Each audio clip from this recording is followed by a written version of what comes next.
정말 아예 피부가 아토피가 있어서 이걸 치료받기 위해서 직접적으로 내원하는 경우도 있지만 체력 저하라든지 아니면은 소화불량 이런 기타 증상을 가지고 왔는데 아토피 피부염이 같이 끼고 있는 그런 경우도 굉장히 많이 보입니다.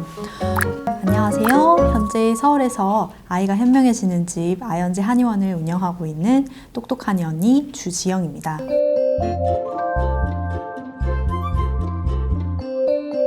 네, 지난번에 여드름 컨텐츠에 이어서 이번에도 청소년기에 자주 나타나는 난치성 피부 질환인 아토피 피부염에 대해서 얘기를 나눠보려고 해요. 그러니까 예전에는 소아 청소년 위주로 많이 나타났던 질환인데 요즘에는 거기서 그치지 않고 점점 성인 아토피로도 많이들 번지고 있다고 해요. 아토피는 특징 중에 동중하경이라고 하죠. 그래서 겨울에는 조금 더 증상이 많이 심해지고 그 다음에 여름에는 상대적으로 조금 가벼워지는 그런 경향성을 보이는데요. 이것은 어디까지나 경향일 뿐이고 체질적으로 조금 열이 많거나 이런 분들은 여름에도 관리가 쉽지 않은 것이 사실입니다. 그래서 오늘은 여름철에 아토피 피부염을 어떻게 관리할 수 있는지 그 관리법에 대해서 얘기를 나눠보고자 합니다. 보통 7, 8명이 있으면 그 중에 1명은 아토피 피부염을 가지고 있다는 통계가 나올 정도입니다. 정말 아예 피부가 아토피가 있어서 이걸 치료받기 위해서 직접적으로 내원하는 경우도 있지만 체력 저하라든지 아니면은 소화불량 이런 기타 증상을 가지고 왔는데 아토피 피부염이 같이 끼고 있는 그런 경우도 굉장히 많이 보입니다. 사실 저희 남편도 어릴 때부터 아토피 피부염이 굉장히 심해서 아주 고생을 많이 했다고 하더라고요.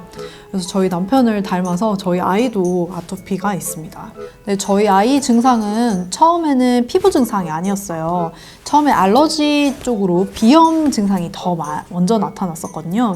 그래서 비염이 있나 이렇게 좀 의심을 하고 있던 차에 그게 조금 잦아들더니 2세 6개월 정도 무렵부터는 눈꺼풀 주변으로 울긋불긋하고 또 도돌도돌한 이런 양상으로 시작을 하더라고요.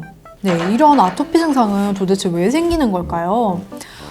한의학에서는 아토피 피부염을 의서에 살펴보면 태렴창, 침음창, 혈풍창 등의 이름으로 칭하고 있습니다.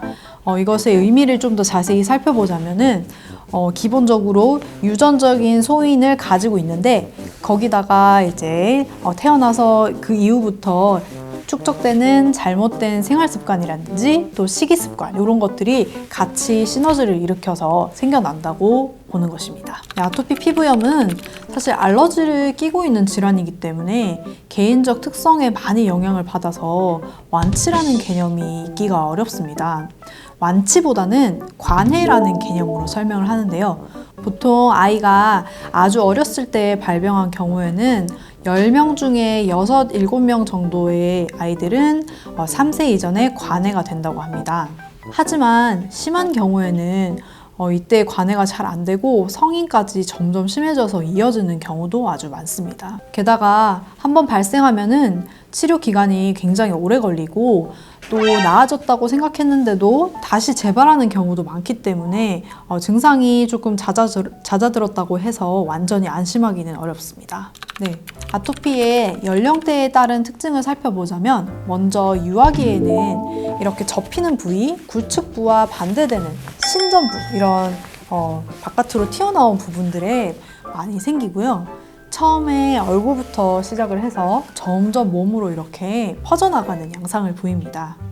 소아 청소년기의 증상에 대해서 살펴보면 아까와 반대로 이렇게 접히는 부위, 즉 굴축부라고 하죠. 이런 부분에 많이 생기고 그리고 좋아졌다 나빠졌다를 반복하면서 피부가 점점 상하면서 태선화가 같이 나타납니다. 성인기 아토피의 특징은 개인별 차이가 굉장히 크지만 청소년기에 팔다리로 이렇게 퍼졌던 그런 증상들이 다시금 얼굴 쪽으로 올라오는 그런 특징이 있습니다. 그리고 만성 아토피, 즉 아이 때부터 성인까지 주구장창 있었던 아토피의 경우에는 피부가 계속 나빠졌다 좋아졌다를 반복하기 때문에 두께가 굉장히 두꺼워집니다.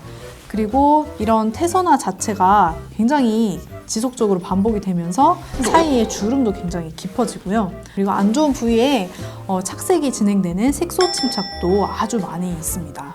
네, 저희 아이가 아빠를 닮아서 열이 굉장히 많아요. 그래서 밖에서 놀거나 아니면 뭔가 격한 운동 같은 걸 하고 몸에 이렇게 열이 확 오르면은 피부가 엄청 빨개지면서 아토피가 확 심해지는 그런 양상을 보입니다. 그래서 체온 조절에 굉장히 신경을 많이 쓰고 있고요. 이렇게 알로에 수딩젤 같은 걸로 빨리 그 부위를 식혀주려고 하고요. 그리고 이제 마찰이 굉장히 안 좋은 자극이거든요. 최대한 여름에는 아주 짧은 팔 그리고 아주 짧은 반바지로 입히려고 하고 있습니다. 저희 아이처럼 이렇게 몸에 열이 많은 친구들은 몸에 열이 확 오르면서 피부에 수분 손실이 많이 일어나거든요. 그래서 그 수분 손실 때문에 각질이나 가려움이 점점 심해질 수 있어서 각별히 주의를 요구합니다. 네, 저는 저희 아이한테 계속 면역적으로 약을 먹이고 있어요. 한약을 먹이고 있거든요. 사실 피부를 치료할 목적이긴 하지만 호흡기 쪽으로 조금 더 처방에 초점이 맞춰져 있어요. 그래서 이게 호흡기 알러지와 굉장히 관련이 있다고 보는 거죠. 그래서 알러지를 낮추는 그런 방향으로 초점을 두면서 거기다가 피부에 관련된 약질을 이렇게 얹어가는 형식으로 처방을 내리고 있습니다. 처음 발병했을 때는 엄청 각질도 심하고 많이 끓고 그 다음에 진물도 나기까지 했었는데 지금은 진짜 많이 좋아졌어요.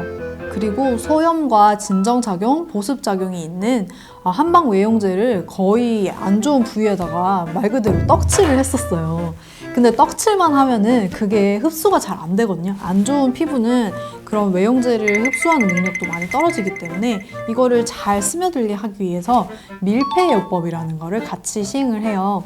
밀폐요법이 뭐냐면은 이렇게 뭔가 보습제나 연고를 바른 후에 그 위에다가 랩이라든지 비닐 같은 거를 이렇게 덮어서 이게 바깥에 증발하지 않고 속으로만 스며들 수 있도록 이렇게 보호를 해주는 걸 말합니다. 그리고 가장 중요한 거는 한 번 바르고 이렇게 방치하는 게 아니라 진짜 자주자주 그걸 해줬어요. 한약재 중에 피부 염증에 좋은 약재들이 정말 많거든요. 제가 제일 중요하게 생각하는 약재가 황련입니다. 황련은 정말 염증 잡아주는 데는 최고예요. 그래서 피부 관련해서 한약이든 외용제든 안 들어가는 게 없다고 보시면 됩니다. 일반 피부과에서는 일단 아토피 끼가 있다라고 하면은 1차 선택이 스테로이드 연고거든요. 스테로이드는 피부 장벽 건강에 정말 쥐약이라고 보시면 됩니다. 장벽 자체가 무너지면은 점점 더 피부가 나빠지는 방향으로 가게 되거든요. 그래서 피부 염증이 진짜 당장 너무 심하고 이게 가려움이 너무 심해서 막 끓는 거를 참을 수가 없어서 2차 손상이 우려될 때 이거를 잠재울 목적으로 잠깐 쓰는 이런 거 정도는 괜찮지만 이거를 막 거의 보습제처럼 일상적으로 계속 바르게 되면은 피부가 점점 약해지는 방향으로 가게 됩니다. 연고를 쓰는 도중에는 막상 피부가 엄청 깨끗해 보이지만 이거를 끊게 되면은 말도 못하게 증상이 막 튀어오르거든요. 그래도 정말 너무 심해서 괴로워서 지푸라기라도 잡는 심정으로 스테로이드 연고를 쓸 수밖에 없는 그 마음은 너무나 이해가 돼요. 그래도 이런 소아 아토피의 경우에 일찍 조기에 치료를 시작하고 잘만 관리하면은 관해가 잘 되는 편이기 때문에 희망을 갖고 노력해 봅시다. 이 영상이 도움이 되셨다면 구독과 좋아요 부탁드립니다. 다음에 만나요. 안녕.